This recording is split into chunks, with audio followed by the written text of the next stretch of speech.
Just a quick little boot hack for you guys before we get into this review, but with the new Puma Future, because of its mid-cut collar, what you can actually do is if you take the collar and you fold in all the edges just right, it's a little bit tricky to do, but if you get it just right, it ends up looking like this.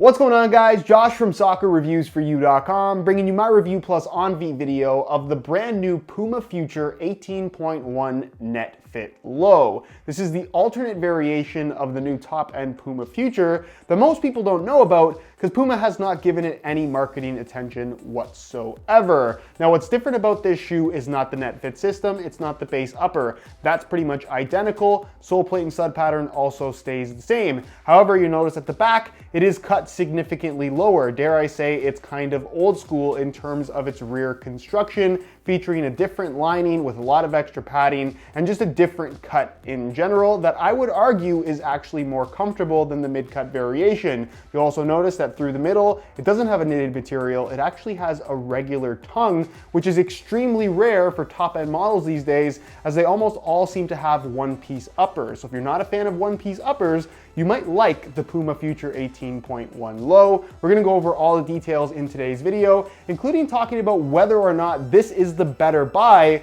over the regular version of the Puma Future. Not to mention, it also retails for $200 versus $220 that you'd pay for the mid-cut version of the shoe. So it's a little bit cheaper and arguably a little bit better, but we'll talk about all those details in this video, including how they fit and feel on feet. So if you want to learn more, please stick around, and if you're interested in a pair for yourself, I'll leave a little pop-up on screen, or you can click the first link down below. That'll take you to the review page on my website, where you'll find buy it now links with exclusive SR4U coupon codes, where you'll be able to pick these up below their normal $200 retail price.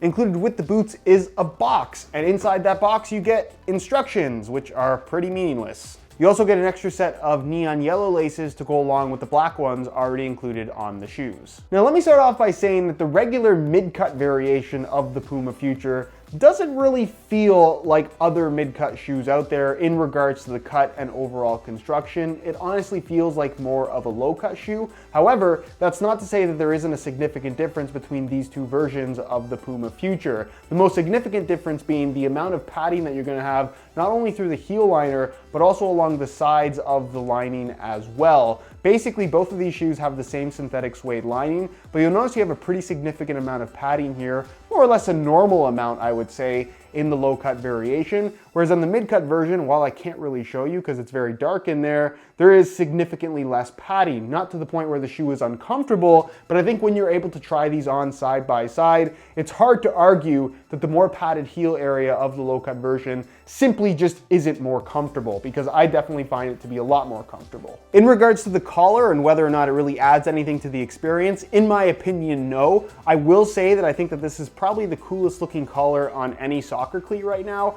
However, it's just elasticated material that is there pretty much just for looks. You don't feel this, it doesn't add any performance benefit, it's just a cosmetic thing. And obviously side by side, there is a pretty significant difference between the two in regards to looks, where usually my preference would be towards low-cut shoes, but actually I prefer the look of the mid-cut version in this particular instance. However, because of the superior comfort, at least for me personally with the low-cut version, I would personally prefer to wear the low over the mid in this particular situation. A more significant difference between the two comes in the construction of the upper across the top of the foot. On the mid-cut version of the Puma Future, the central portion of the upper is entirely one piece, with the middle part being filled in with an elasticated Evo knit material that eventually extends into the collar. On the low-cut variation, they've opted for something very traditional that we're seeing less and less of with modern day soccer cleats, and you can see I've removed the laces entirely, but basically it has a full-size opening with a regular tongue right down the middle of the shoe. It's not offset in any way, there's nothing holding the tongue in place. You can open this shoe up as wide as you'd like with the laces loosened, put them on really easy, take them off really easily, and that's something that a lot of people complain about with this one-piece era of soccer cleats that we're in right now, is that they are difficult to put on and they are more difficult to take off versus something that has a more traditional design like this. Now the tongue itself, they've not opted for any kind of a knitted material, which I think is interesting. That's kind of what I would have expected. Instead, it's a regular synthetic material, not really any extra padding to it, but it feels just fine. It kind of matches the overall thickness of the upper. Personally, I would have expected them to do kind of something along the lines of the Hypervenom Phantom 3 Low, with kind of having that Evo knit material basically just filling into this particular point. But again, they went for something more traditional. This is almost kind of a shoe that I would expect as a modified pro variation of the Puma Future Mid, but it's actually available to the public. So in that regard, I actually think it's kind of cool. So again, if you don't like one-piece uppers, you're probably gonna like this because it is one of your only options at the top end price point for modern day soccer cleats that doesn't have a one-piece upper. And for those that will inevitably ask, will the tongue kind of turn to the side as you wear them? That's gonna happen with pretty much any shoe that has a regular tongue construction. I personally never found that to be a big deal at all. I kind of just move it over when I feel like it slid over too far. But if that really bothers you, then maybe going for the mid-cut version with the one-piece upper would be a better option. But overall, I don't mind this design at all. It's very, very simple, and simple is not a bad thing. The only other difference you'd expect to find between these two versions of the Puma Future is the weight. Because the low-cut version doesn't have a collar, surely it must be a little bit lighter. But when you actually put the shoes on a scale, the weight difference is pretty much non-existent. Both in a size 9.5 US, the low-cut version of the Puma Future weighs in at 7.3 ounces, whereas the mid-cut version of the Puma Future weighs in at the exact same 7.3 ounces. So I think the reasoning for the weight being the same, despite the low-cut version not having a collar, is that especially once you have the two shoes side by side in person, you realize that there's a lot of extra padding in the heel area, and there's extra material for the tongue as well. It's not just filling in the bare minimum of that opening gap through the middle of the shoe. So that little bit of extra material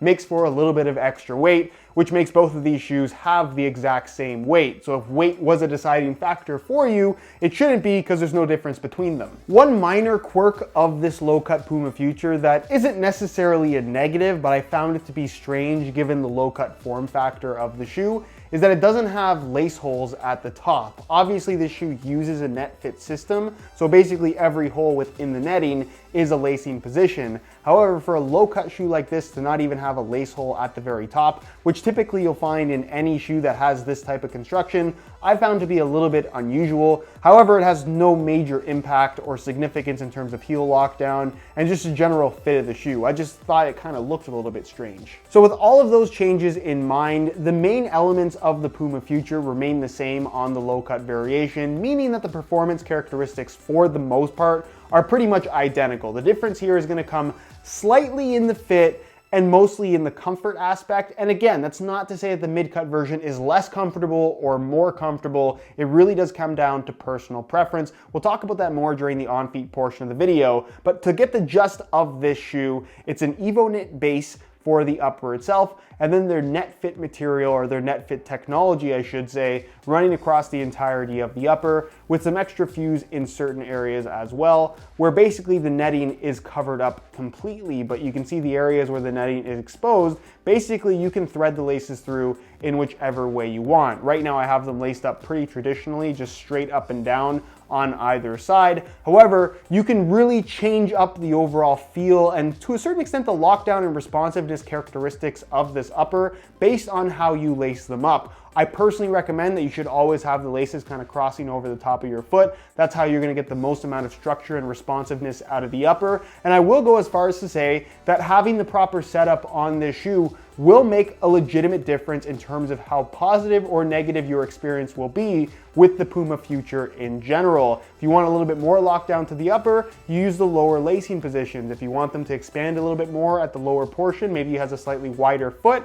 lace them up a little bit higher and you'll get that extra expansion. If you just want to have tightness here and a more loose fit up here, again, you can lace them up in that way to suit not necessarily just the type of feel that you're looking for, but also to make the shoes as comfortable as possible for your feet specifically. If you want to lace up the left boot and the right boot in two completely different ways, you can absolutely do that within this net fit system. It really is a clever idea that truly does work well. The touch on the ball that you get from an upper like this, the base knitted material is quite thin, so it's very soft, it's very flexible, and you'll notice that it gets significantly softer after a couple of wears with a little bit of break-in time, but you're gonna have this netted material basically running the entirety of the upper, even in the heel area, and then of course in the areas where you're not gonna put laces and you want that little bit of extra structure, they've covered up the netting with some fuse material, predominantly right here in the forefoot area, and then the lower portions of the upper around the edges. And that, again, is there mainly for added structure and to maintain the ball not being too slick against your foot. But in terms of overall touch,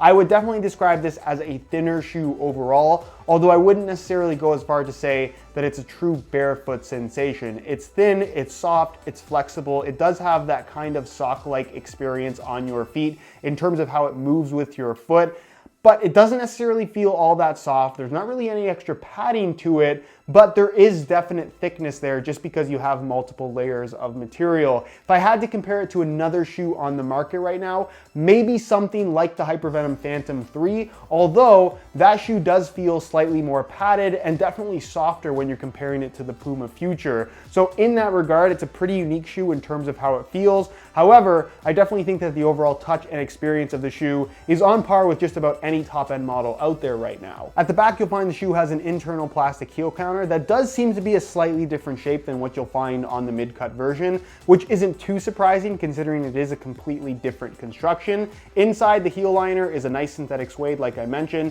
with tons of padding that goes right to the bottom. Very, very comfortable, no issues with heel slippage whatsoever. I personally find having the extra padding to be more comfortable versus what you get with less padding in the mid-cut variation. And then the insole, fully removable, exactly the same as the mid-cut version as well. It's a synthetic suede lining on top, and it's made from a single layer of this red foam with some perforated yellow foam inserts in the forefoot as well as the heel area. It's got a decent thickness to it, but for the most part, it's really nothing special as far as insoles go. As far as the sole plate and stud pattern is concerned, the sole plate offers a very solid base to what is a fairly flexible and thin upper. You're gonna notice the first couple of wears that it does feel on the stiffer side, but after a few wears, it definitely does soften up pretty significantly. It's got a good solid base through the midfoot and heel area, and honestly, I think it's a really good sole plate, and it needs to be relatively solid because this is an FG-AG stud pattern, which we've never seen from Puma before, which is great. So if you want to use these on firm natural grass or artificial grass,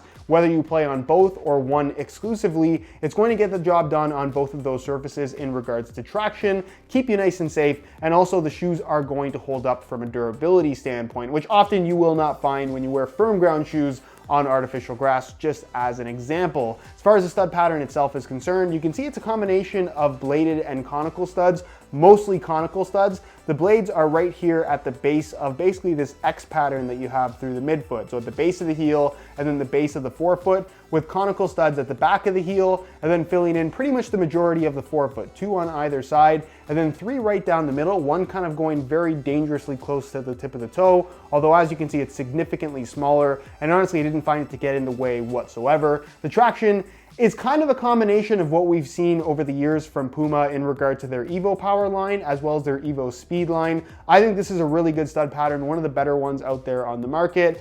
And it's going to get the job done as far as traction is concerned, whether you play on firm natural grass or on artificial grass playing surfaces. So as you can see, I swapped out the stock black laces for some neon yellow and black grid pattern SR4U replacement laces. The color of the laces matches this particular colorway really nicely, but if you look closely, the grid pattern within the laces is pretty much the same pattern that you have for the NetFit system across the entire shoe. So it really is a perfect match. I think it looks quite cool on this particular pair. If you're interested in a pair of replacement laces for yourself, the website to go to is www.sr4ulaces.com. There'll be a little pop-up on screen as well as a link down below in the description. So if you're interested in a pair, be sure to go ahead and check that out. On feet, the low-cut version of the Puma Future is really, really comfortable out of the box. I think the big difference that you'll notice coming from the mid-cut version of the shoe is one, they're much easier to put on and take off because of the non-one-piece construction of the upper, but also I think because it isn't one piece and the two sides can kind of move independently of each other when the laces are fully loosened,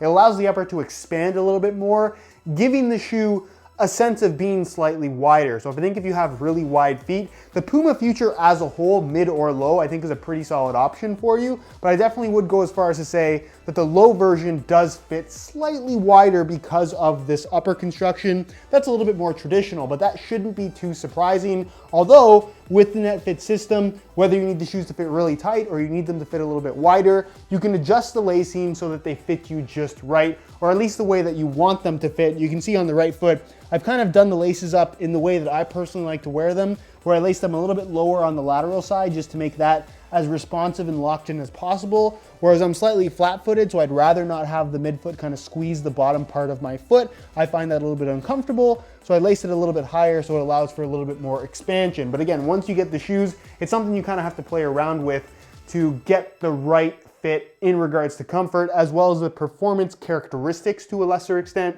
that you're looking for. My only complaint, and I talked about this earlier, is that I would have added a lace hole here at the top. Just because it is a standard low-cut shoe, I think it would have helped to kind of bring in this side piece a little bit more snug to the side of your foot. It kind of flares out a little bit, but that is common for a lot of low-cut shoes, and honestly has no impact on heel slippage or discomfort whatsoever. It's just something that I personally would have changed given the design of this low-cut form factor. Width-wise, like I said, these will fit just about anybody, and you can adjust the width based on the lacing system. And as far as sizing is concerned, I'm wearing these in a size 9.5 US. My feet are about a 9.25, so 9.5 fits me pretty much perfectly. And if you are looking to order a pair for yourself, I would strongly recommend going true to size in order to achieve the best possible fit. Sizing is no different in comparison to the mid-cut version. So in conclusion, I'm a big fan of the Puma Future and the whole net fit concept that the boot introduced. It legitimately works quite well, and I think the mid-cut version as a whole is just a really solid option, especially considering the $220 retail price,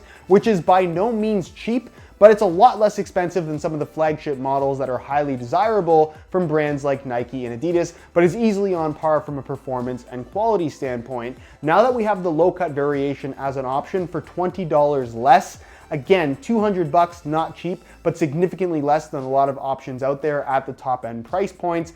And I would argue that it is more comfortable, at least based on my own personal preferences, versus the mid-cut variation. Is it a significant difference? No, not necessarily, but I think it's a big enough difference to where if I was asked, do I prefer the mid or the low-cut version of the Puma Future, I would pick the low over the mid. Although I do think the mid-cut version does look better. Anyways, guys, that is it for my review. If you enjoyed the video, don't forget to support it with a like. Again, if you're interested in a pair of these for yourself, you can click the first link down below. That'll take you to the review page on my website, where you'll find buy it now links with exclusive SR4U coupon codes, where you'll be able to pick these up below their normal $200 retail price. If you have any questions, as always, leave them down below in the comments, and I'll do my best to get an answer out to you as soon as I possibly can. Subscribe if you haven't already for daily videos on all the latest and greatest soccer gear. You can find all my social media information linked down below in the description as well. And other than that, guys, hope you enjoyed the video, and as always, thanks for watching.